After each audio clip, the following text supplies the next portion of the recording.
All right, back on Radio Row here in Arizona. Christopher Mad Dog Russo, an absolute legend. A legend. Who loves Radio Row more than Christopher Mad Dog Good Russo? afternoon. Can we stop with No, seriously. the pats on the back, please? Hello, boys. How are you Hello, how are today? you? Yes, I've been doing it for a long time. Yeah, I so know. I've been doing it for a long time, and I kind of thrive on it. So there you go. I have fun with it, 100%. Okay, so How are you? I'm good, Doggy. I'm doing great, but I have 15 minutes with you because you're flying through here. Then you do your show. Feel free to invite me on every now and again. Funny. I mean, I've invited you on 50 times. LeBatard, I got you on. I don't throw a bone back to you. You give me That's a bad nothing. job. Blame Eddie Erickson, my producer. Well, no, I don't want to blame Eddie. You control that. Take a hint. Take a hint, No, Stugotz. it's not. I know. I got to am. do a better job than that. I am. I took the hint. Hint took it. Hint taken, I guess. Took it. That was not English. Chris, I told Billy, okay? So Billy's our producer right here. Right. Because I've heard you speak about it before. And he knows how much I love you. I grew up on Mike and the Mad Dog, okay? Can you take us back to the first Super Bowl that you and Mike covered and tell Billy what it was, who was playing, the experience? There weren't that many people there. It was just you and Mike. Can you take him back there for me? I sure can. That was the San Francisco-Denver Super Bowl. That was the first Super Bowl that Seifert won with Montana Walsh and retired. The year before, they had beaten Cincinnati on a great drive. So this was the first Super Bowl with Seifert as the head coach. The Niners played the Broncos, and before that week, we went down to New Orleans, my old partner and I. And during the week, we had Madden and Summerall on. Oh. And Madden, who was a huge radio fan, Madden loved radio. Loved this. He had the bus, he had the radio. He loved it. Piece of Americana. And Summerall was a New Yorker. He was from Florida, but he played for the Giants. He worked in New York sports forever. So Madden during the week, he comes on whenever he comes on Tuesday or so, and there's nobody there. One radio station besides the two of us. And Madden says, "Why don't you two come to my hotel one day this week? Oof. And I want to show you something." So, he had a little small boutique hotel on Bourbon Street. So Mike and I, next day, whatever it was, we go to his hotel. It was at, 10, 11 o'clock in the morning. And you go up to his room, and he's got a projector on. He says, "Sit down, I want to show you." He says, "Watch this." And he shows us Taylor going here, Rice going there. They can't stop Craig. He says, "Guys, I'm telling you, I won't say this on the air, but there is absolutely no way that Denver is going to be able to stop the Niners. This is a blowout. No chance. Final, 55-10. That was the one in New Orleans, and that's a good story. It's Nick. amazing. Yeah. Hotel room, you and Madden. Yeah, the three of us, and Madden. Madden was Madden then. Remember, Madden began his broadcasting career in the early '80s. Yeah. So by 1990, Madden was Madden. I mean, he was huge in commercials, the light beer, and everything else. Everybody knew who Madden was, and the fact that he brought us in there and showed us those plays. Showed us about 8-9 plays. He had a diagram up. Louis Wright's going to bite here, so Taylor's going to be open there. And he hit it right in the head. And Montana had an incredible game. And I did not stay for the game. I left on the Sunday morning. And Mike left to go to Florida, too. None of us stayed for the game. Thank God we did. It was a disaster. Mm-hmm. The first Super Bowl that I actually stayed for was the next year when the Giants played the Bills. And remember, that year was a great game. Yeah. And remember, there was no week off. Right. Because there was the Persian Gulf War. Mm-hmm. So the Giants beat San Francisco. In San Francisco, the three-peat game, the Niners had won 2 in a row. With Hostetler. Good job, Stugotz. Very good. Yeah, with Hostetler because Sims got hurt, and they knocked Montana out of the game, Leonard Marshall, and Roger Craig fumbled. Jim Burt recovered. I think it was Jim Burt. No, it wasn't Jim Burt. I forget who defensive lineman recovered. Burt knocked Montana out in '86 game. And then they went down and kicked the field goal, and we went right to Tampa from San Francisco through Cleveland on US Air. Now we got to Tampa on the Monday morning and did the five shows in Tampa, and I did stay in Tampa for that game. Right. And I sat behind the opposite upright of where Norwood missed. Oof. And I picked in the game, because Buffalo had beaten the Raiders, they killed them. I said 45-13. I picked a Bills that killed the Giants. Most people did. And Parcells never let me hear the end of it. And the Giants ended up winning the game 20-19. Those are the first two. Those are good ones. Does Parcells still give you shit about it or what? You know, it's funny about Parcells. I had a lot of issues with Parcells because I was jealous of the Parcells-Mike relationship because they were tight. Yep. So I had a lot of issues with Bill. And Bill then took the Jet job, and I was mad at him because he left the Patriots high and dry. The Jets gave up the #1 pick. So there was some bad blood with him and I. But after that, tight. I can call Bill up right now. He'd come on. Do it. I dare you. Yeah. I could call him. I won't do that to him. But I could call Bill. Can I get you today? Yeah. What do you need, Chris? I'll give you whatever you want. And he give me 15 minutes. Right. Yeah. 30 years ago, Bill and I had issues because I didn't have issues. I was jealous of the Bill-Mike relationship. So it's amazing how time changes. But Doggy, how many stations were there? That those first two Super Bowls. None. It wasn't No. this. No, definitely not. Right. I mean, the first Super Bowl, what I recognize as sort of a radio row is the Dallas Buffalo one in Universal out there out in California. The first one with the San Francisco-Denver game, we stayed at the New Orleans Hyatt right across the street. Anderman was probably there.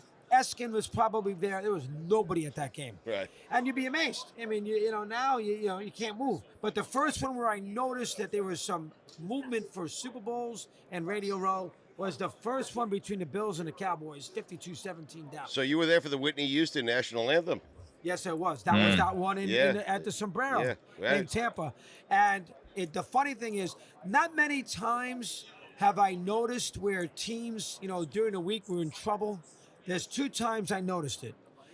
Buffalo against Washington. They were all annoyed that they weren't getting enough attention as the 2-time defending NFC champs. Right. And, that's the year that Thurman Thomas forgot his helmet. And the Washington killed him. I thought Buffalo was Was distracted. that Mark Rippon that year? Yes, it was Yeah. MVP. Yeah. I thought they were distracted. And Holmgren answered more questions about leaving Green Bay to go to Seattle than he did about beating Denver. And I thought the Packers were extremely, extremely overconfident. They couldn't stop the run, and the Broncos beat them. Those are the 2 times that I remember walking out of the room and said, boy, I got a funny feeling the other team's going to win. Right. I thought the Bills were in huge trouble, and I thought that the Packers, who were a big favorite, they were a 7-point favorite in that game, and Denver had lost all those Super Bowls. That was the first one Denver Elway had won. Right. And I thought, in fact, that the Packers could be a little overconfident. They had won the year before, and they got murdered in the game. Those 2. Dog, Stephen A. Smith, his book, Enough Already, huh? Oh, God almighty, Steve, enough. We get it. 5th in the country. We understand. Enough, please. Every 5. They said it today. They said it 3,000 times. New York Times bestseller. On and on. He loves that book. But, he's competitive. That's what he cares about. He's very competitive. He doesn't care that you and I read it. He just wants to get up in the morning, look at his phone, and see on Amazon that it's number 2 behind Harry, for crying out loud. Oh, God. Oh, that's what he cares about. Enough about Harry, too. Oh, that too. True. Enough about Harry. Oh, you and Billy would get along great. I'm telling you. Yeah, Right? remember, I'm English. My mother's born and raised in England. Yeah, and you've had enough, so imagine us. We We fought a war to not have to deal with him. Yeah, exactly right. We did. Quite a couple of them. But yes, he's into that book. Right. He's into that book. How's the experience been? I had a theory, okay, with Francesa on First Take, that Doggy, okay, you got First Take, it's yours. I think you're still relevant. You're still great at what you do. You know that. But that was a nice little springboard for you. And I figured when they asked Mike, that was something you were not a fan of because of your history, because you wanted to have your own thing, and this was your own thing. So I ask you now, armed with hindsight, how was the experience with Mike on First Take? 10 years ago, you'd be 1,000%. I would have been, right? Yeah. Okay. Not but now. you patched it up. Yeah, not now. Okay. So you were fine with it, Doggy. Oh, absolutely. And they ran it by you. They sure did. Okay, good. Yep. Good. Stephen You A. deserve called that. me. Stephen Yes. A. said, Chris, you mind? Of course not. Absolutely not. Right. I had no problem whatsoever with it. 10 years ago, you were 1,000% right. I said, geez, really? But I love Mike. I mean, I'm not stupid. If it wasn't for Mike, I wouldn't be sitting here today. So I had no problem with it whatsoever. Now, we got overwhelmed by Brady.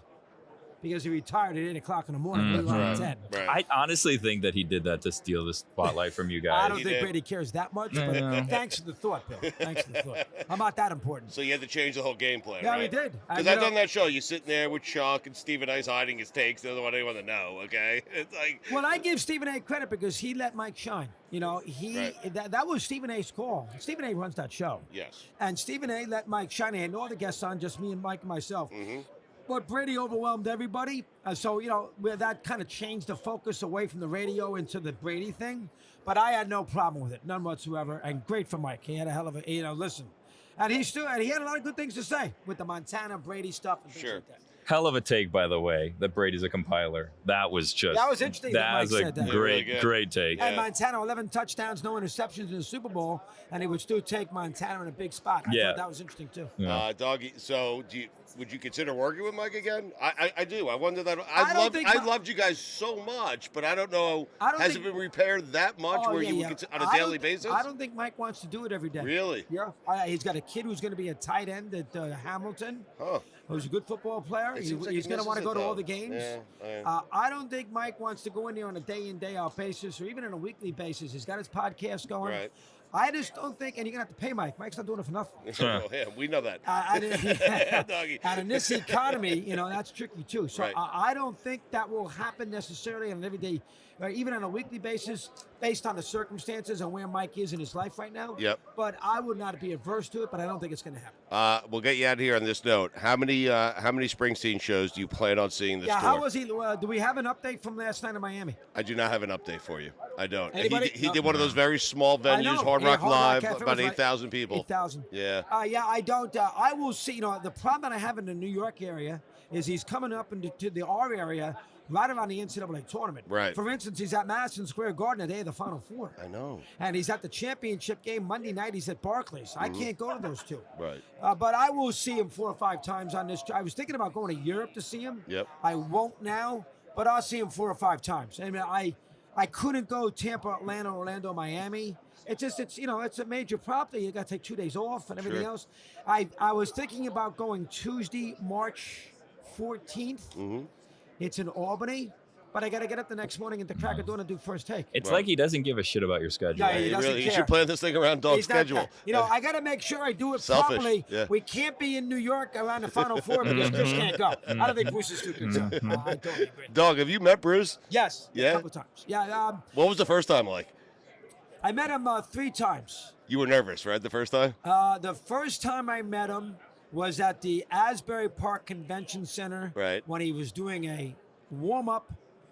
And I went with Leiter and my dentist, and we stayed downstairs. Al Leiter. And we stayed downstairs and talked about playlists and everything else. Why your dentist, though? Yeah, he took me, Mark the Whaley. Okay. The next time we went, my wife for my birthday got me backstage after a garden show. All right. And I took Chris Carlin, Eddie Coleman, and Mike. Right. And we went backstage to see Bruce in his locker room, in his green room after his show, and I hugged him 4 times.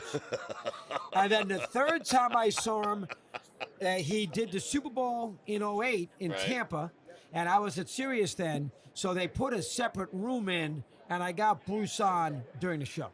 Wow. Those are the 3 times.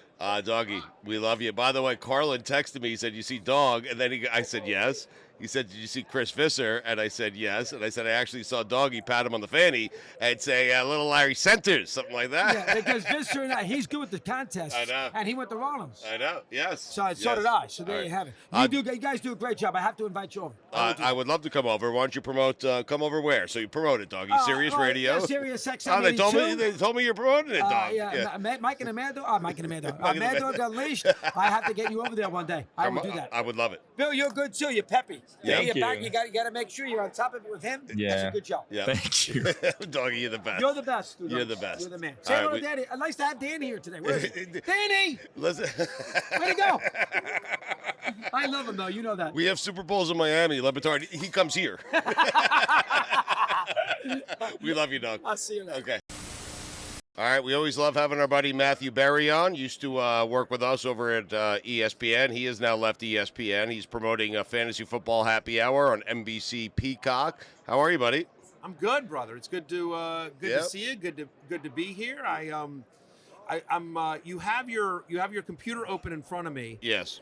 And I don't know if everyone knows this, but it's nothing but Uber receipts. Yeah. It's just emails that are nothing but Uber receipts. Yeah, well, I plan on giving them all to Dan so he can pay me back. Yeah. That's exactly why they're there. By the way, I would pay money to see you and or Dan go over an expense report. I don't think either of those things happen. I think somebody else gives them to somebody else. 100%. But I would kill to see you going to Dan saying, "Hey, I'm turning in my expenses," and then Dan legitimately trying to get on Concur or whatever expenses outfit you have, and trying to figure out Concur.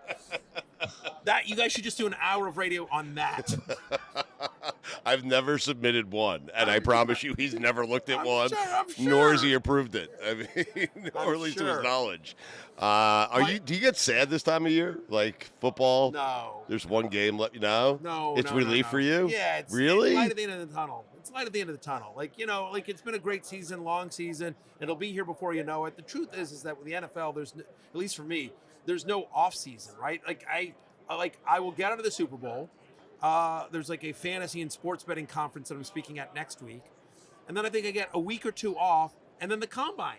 Right. Then you're back at the combine, and we're going to be broadcasting live from the combine for Peacock and NBC, and then before you know it, then you've got free agency, and you're covering all of that and all the craziness. So we'll do some shows around that, and then you got the NFL draft, and before you know it, training camp is here, and so yeah, anytime that you get off in when you're covering football, I enjoy. Let me reintroduce myself to my wife and kids. Right. I guess just the Sunday portion of it is what Oh yeah. It's kind of what I miss, I get sad that we only have one game left, That part, yes, that part is sad. And quite frankly, one game's not enough. I mean, it's not. No. No, it isn't. What are you gonna do? How'd your so give us the guy that you thought was going to have the best season that was a total bust in fantasy? Well, I can't remember the guy you told me before the season started, and he was a Vikings. Osborne, was it him? KJ Osborne, yeah, he had some moments, but yeah, I mean, they traded for Hawkinson in the middle of the season, and he sort of took up a lot of those passes in the middle of the field. Right. Osborne's a really talented player. He just hasn't, and you saw it in that crazy comeback against the Colts. He had a monster game there, but just not enough volume there between Jefferson and Thielen, and once they got Hawkinson, and of course they've got Dalvin Cook out of the backfield, just wasn't enough there for KJ Osborne, but it's a deep sleeper. In terms of bust, the most obvious one is Jonathan Taylor. I don't think it was all his fault. The Colts were a total mess. He got injured in week 4. The first 4 weeks of the season, he was awesome.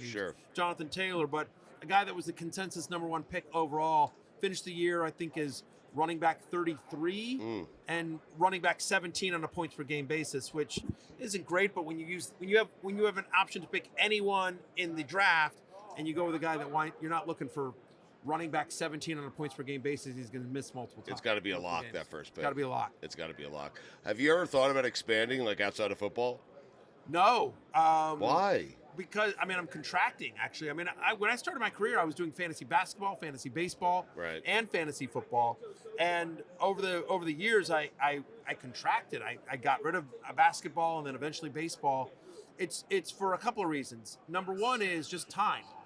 Football is now, as we just talked about with my schedule, football has become a 24/7, 365 sport.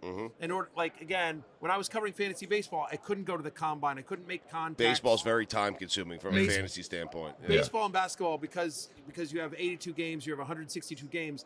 The amount of games and the length of the season is really time consuming, and just being candid about it, it's a business, right? We love what we do, but the reason we get to do what we do is because what we do makes money. And so from a pure business standpoint, the NFL, fantasy football is 10-1 bigger than every other fantasy sport. Right. And so am I better off in March? Am I better off going to the combine and meeting a handful of general managers or assistant coaches that'll be sources for me during the season and writing articles and content around the combine?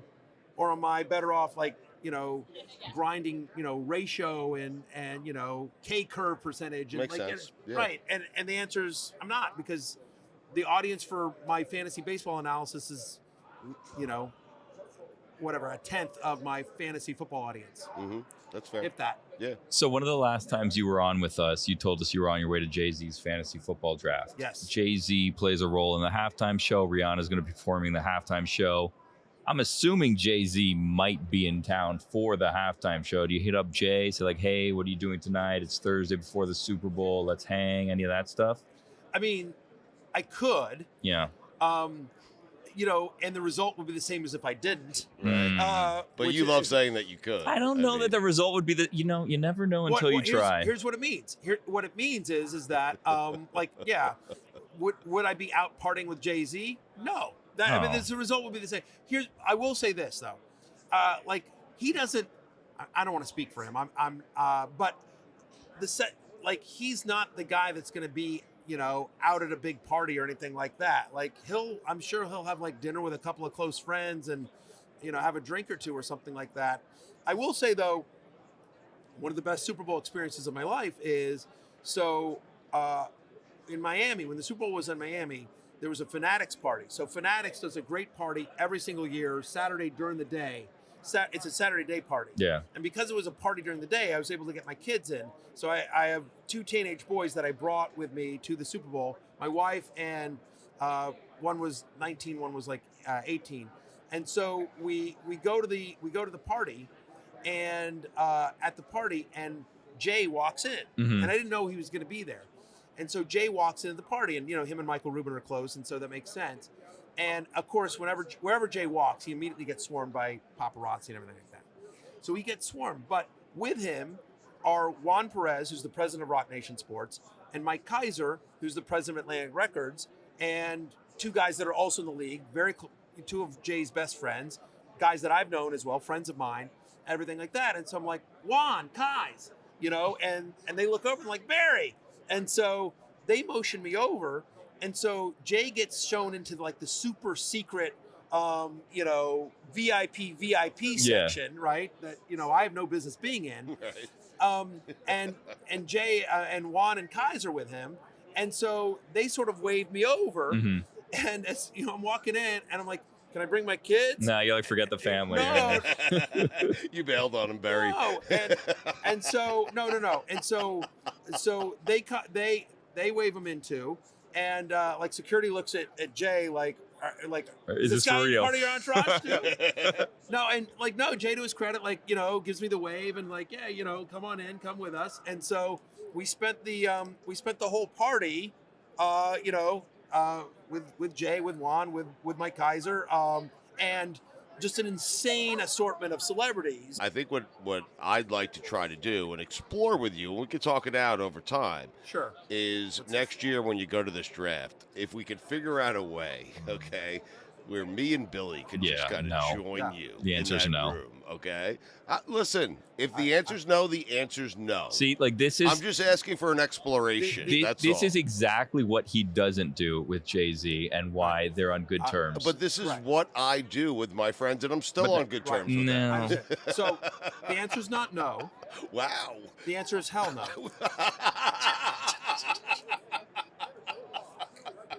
We still friends? Yeah, of course we're still friends. But I mean, so good. It takes a lot to get into that room, and you ain't getting kicked out of it. Over you. Right. I mean, and how about Billy? And listen, Stugotz, I love you. Yes. Billy, I love you too. Right. But if I decided, I need to play this chip, I'm really gonna ask. I want to go to Jay. I want to go to Juan. I want to go to Kais. I want to go to these guys and say hey, here's who I'd like to bring to your draft. It's pretty far down the list before we get to Stugotz. Yeah. As it should be. Right. If I was to rank who I wanted to bring to the Jay-Z draft with me, it's going to take. We're flipping a few pages before we get to Stugotz. I would love to hear those rankings. Next time you're on, right? Maybe we'll do that. Okay. Matthew Berry, we appreciate it. Fantasy Football Happy Hour for NBC and Peacock. Tell everyone how they can get more Matthew Berry in their life. Yeah, I mean, listen, you can follow me on all forms of social media at Matthew Berry TMR, and go to we're broadcasting live from Radio Row on Peacock. 10 to 11 middle. What are we in? Mountain time. Yeah, Yeah, it's weird. This is far, right? Yeah. It was far. I had no idea Arizona. We're in Southern California, basically. Yeah. Noon Eastern, and then it's available wherever you get podcasts or on demand on the NFL on NBC YouTube channel. Fantastic. Always a great guest, and has turned into a good friend. We appreciate it, buddy. Thank you, my friend. Yes. Always a pleasure. Okay. Next time we'll have to do this with drinks.